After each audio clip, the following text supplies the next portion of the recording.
Hey, aujourd'hui c'est le retour de mon magnifique micro à poil bleu. Pour l'occasion, on est devant la grande halle de la Villette pour le mondial du tatouage. Pendant 3 jours, c'est plus de 420 tatoueurs venus du monde entier qui vont tatouer en direct live. Il y a des animations, des concerts, plein de trucs. Du coup, on a décidé de vous emmener et de voir si on peut parler poney aussi là-bas.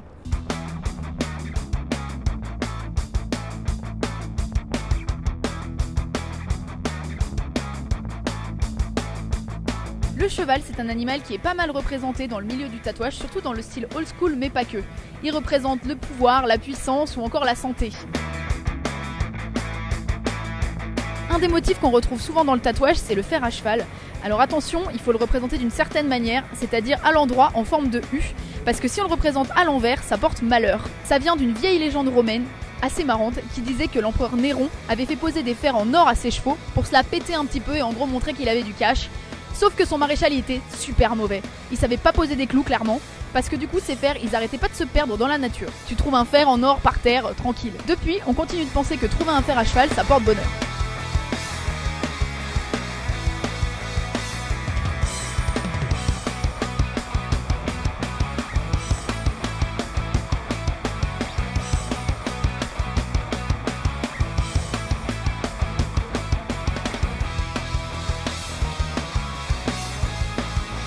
Un autre motif qu'on retrouve encore une fois dans le tatouage et encore une fois dans le style old school, c'est 3 têtes de chevaux. Alors c'est pas du tout les cavaliers de l'Apocalypse, mais ça se réfère à l'Exode et plus principalement au tableau Les Chevaux du Pharaon du peintre John F. Herring, peint en 1848. Chapitre 14, verset 28. Les eaux revinrent et couvrirent les chars, les cavaliers et toute l'armée de Pharaon qui était entrée dans la mer après les enfants d'Israël. Il n'en échappa pas un seul. Et il crut en l'Éternel et en Moïse son serviteur. La signification, se rappeler qu'il ne faut jamais poursuivre de but sans se méfier des conséquences, mais aussi comme une victoire contre l'oppression. C'est un peu l'histoire du prince d'Égypte quoi. On peut faire des miracles avec la foi. Autour de ce tableau, il y a une histoire assez sympa parce que le modèle utilisé, c'est toujours un petit peu le même pour tous les tableaux de chevaux du peintre. C'est un pur sang arabe qui avait été offert avec 2 autres par l'imam de Perse à la reine Victoria. Malheureusement, elle s'en sortait pas trop, clairement elle gérait pas super le trot assis, du coup elle l'avait donné à son greffier, qui lui s'était empressé de le vendre à Herring, qui lui l'a gardé toute sa vie.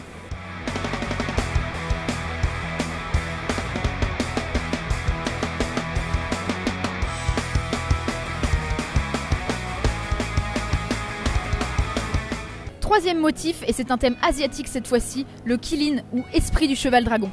Dieu des mammifères, c'est un animal paisible que l'on trouve que dans des endroits tranquilles. Il est représenté avec un corps de cerf, une queue de bœuf, des pieds de cheval et une corne. En fait, la licorne, c'est un peu lui. Il inspire pas mal de motifs dans le monde du tatouage, mais aussi par exemple dans l'univers de Miyazaki, le dieu cerf de Princesse Mononoke.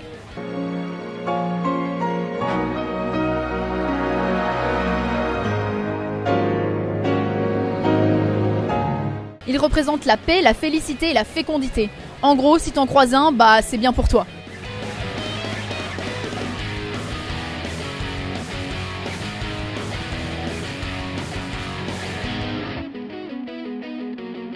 Alors comme vous le savez, à Georgette Mag, on fait pas les choses à moitié. Du coup, j'ai tout simplement pris un rendez-vous tout de suite avec un tatoueur qui s'appelle Aaron Hodges, qui est californien et qui tatoue des flashs. C'est une surprise, vous venez avec nous, vous allez voir ça tout de suite. C'est parti! Alors voilà la bête. Un petit Pégase, symbole de dualité et de l'espèce humaine. Non, en fait, je suis juste fan d'Hercule et de Fantasia.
Voilà, c'est tout pour cette journée au 8e mondial du tatouage. J'espère que cette vidéo vous a plu et surtout que vous avez compris que les tatouages de cheval, c'est pas forcément des licornes sur fond de soleil couchant. Enfin, il y en a aussi, mais il n'y a pas que ça. En attendant la prochaine vidéo, n'oubliez pas de garder le dos droit et les talons descendus. Bye bye!